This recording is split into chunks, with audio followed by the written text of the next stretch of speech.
could go back to the beginning of my bulimia recovery journey, knowing everything I know now as a psychologist and binge eating recovery coach, there are a few things I would do differently. And honestly, I think I would have recovered a lot quicker with a lot less suffering along the way. Today I want to get very practical, because if you're in recovery right now and wondering where to start, this video will give you a bit of a shortcut. I'm Dr. Lara Zibarras, psychologist and binge eating recovery coach, and years ago I recovered from bulimia. This version of my recovery story is honest, and it has the benefit of hindsight through my professional training and also years of working with other women to help them heal their relationship with food.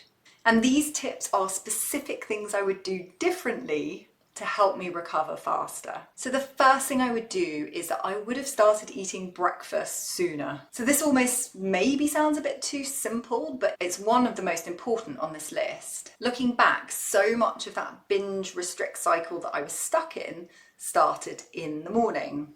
I felt like I was being really disciplined and controlled when I was skipping breakfast, but what it was actually doing, it was setting me up for failure later in the day. I would skip breakfast, I would have a very light lunch, and slowly that hunger would build throughout the day, and so that by the time evening came, it was so hard to not binge. When I started having a breakfast and having enough to actually sustain me, it was one of the most effective things that helped me stop needing to eat so much later in the day. I stopped having so much urgency around food. I started to trust myself that there was going to be food and that I didn't need to binge later to get all the calories that I'd missed out on earlier in the day.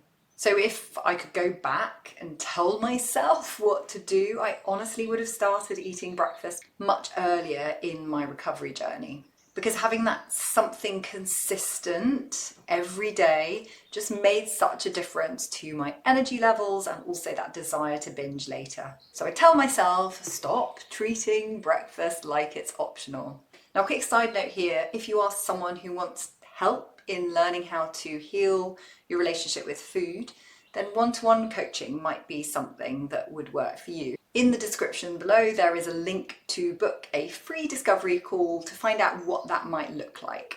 The second thing I would do is I would stop restricting the food that I really wanted. Honestly, I wish someone had told me this a lot sooner, that restricting the food that I really wanted was keeping that binge restrict cycle going. So yeah, I really fancied some chocolate or some crisps, but those foods I had firmly put in the bad category. I thought that if I let myself have them, I honestly would never stop.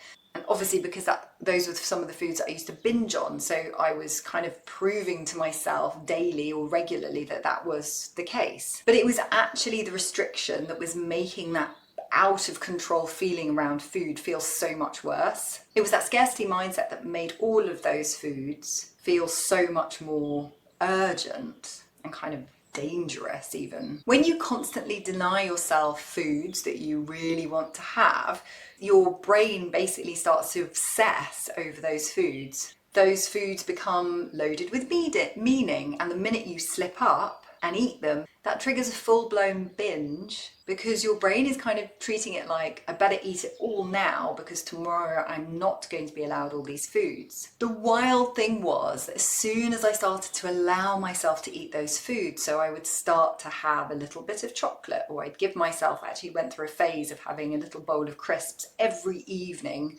regardless. And as soon as I started allowing those foods, they started to become less desirable. So the more I allowed myself to have crisps in the evening, the more I was like, oh, I don't really fancy crisps anymore. So honestly, if I could go back, I would say to my younger self, those foods, the ones that you're most afraid of, those are the ones you want to make peace with first. The third thing I would do is I would focus on healing my relationship with food first, rather than focusing on weight loss. Honestly, this is a big one because I think this is where a lot of people get stuck in recovery, and certainly that was the case for me. I was trying to do two things, trying to recover from an eating disorder, but also I had this idea that I needed to lose weight as well. And those two goals are, honestly, they're not compatible because they pull you in different directions. To heal your relationship with food, You need to be allowing food into your life. You often need to be eating more to stop the binges later in the day.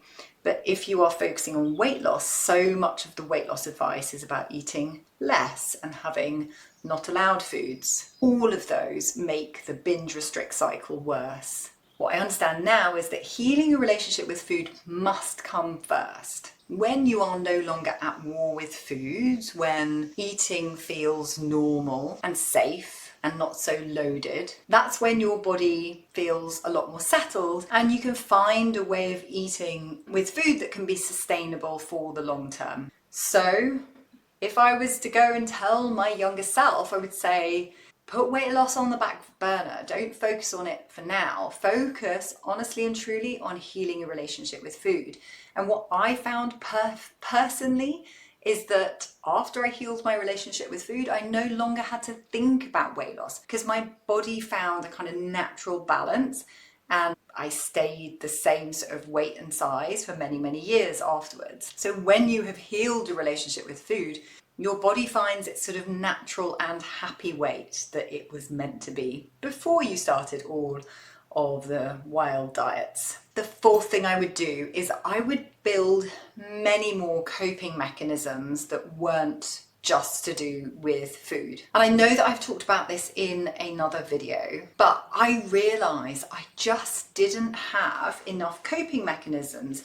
You see, binging and purging had been my way to cope for so many years. And that's kind of because food worked in the short term at least. That binge purge cycle gave me a bit of a release. It was almost like a reset and it was a way to manage stress. Obviously in the long term that was keeping me trapped, so it wasn't a good solution by no means. So if I was starting over again, I would really look for different ways to cope, because when we are using food regularly to cope with negative emotions, it's honestly telling us that there's an unmet need.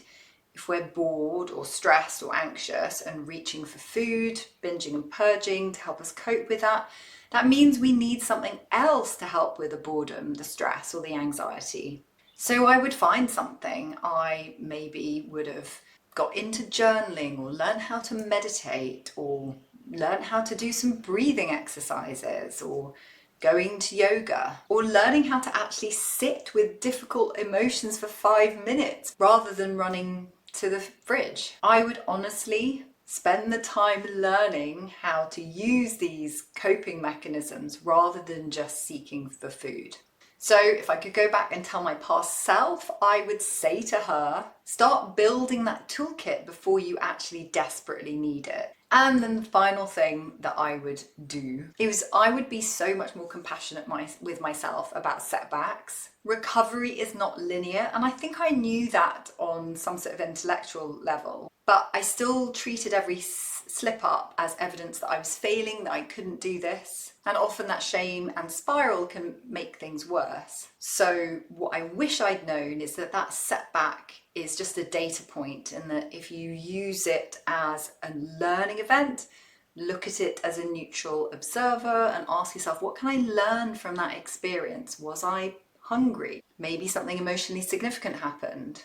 Maybe I pushed myself too hard too soon. I would focus more on curiosity rather than self-punishment, because shame shuts down that learning. Curiosity, on the other hand, opens things up. So I would say to myself, okay, it happened. What can I learn from this? What can I do differently in the future? Rather than thinking constantly that I've ruined it and I'm back to square one. So what I'd say to myself is that you're not failing, you're learning. So every slip up is an opportunity to learn and then move forward.